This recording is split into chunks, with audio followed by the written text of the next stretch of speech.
All'inizio di un progetto a lungo termine che vuole coinvolgere, essere una casa, una rete comune di tutte le civiche progressiste della rete appunto regionale qui del Veneto. Diversamente dai partiti noi non abbiamo segreterie romane a dirci come dobbiamo votare.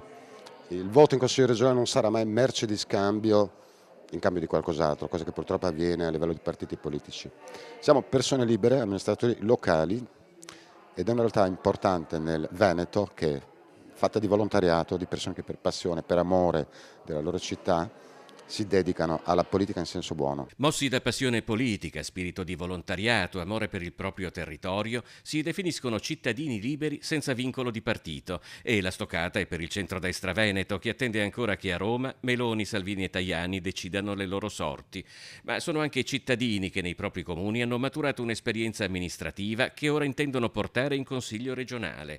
È la Rete Civica del Veneto, un laboratorio aperto per fare ciò che anche a livello nazionale finora non aveva mai fatto nessuno. Ad organizzare per provincia le reti delle civiche che potranno dare un contributo e soprattutto allinearsi a quelli che sono non solo gli amministratori del territorio che hanno già raccolto la fiducia dei propri cittadini, ma anche lavorare con le scuole e le officine sociopolitiche che hanno lavorato nelle varie province in questi anni e poter raccogliere quello che è la volontà e l'espressione dei giovani che sono la nostra speranza e il nostro futuro. In vista delle prossime elezioni regionali si è partiti da Venezia, poi sarà la volta di presentazioni analoghe a Belluno e Rovigo, quindi degli altri capoluoghi di provincia.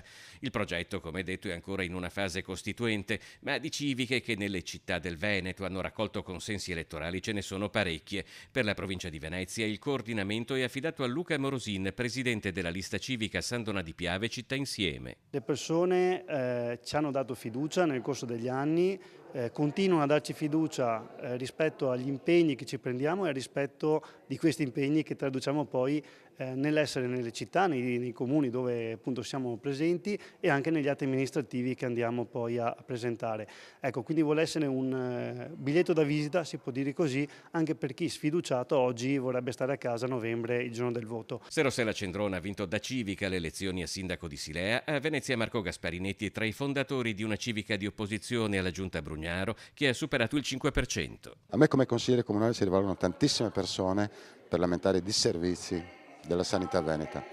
Come consigliere comunale devo rispondere, non posso farci niente, ma un domani che saremo in Consiglio regionale avremo voce in capitolo ai fondi europei. Tutti i fondi europei transitano dalla Regione Veneto, è la Regione che decide come assegnarli. Avendo lavorato 30 anni a Bruxelles, credo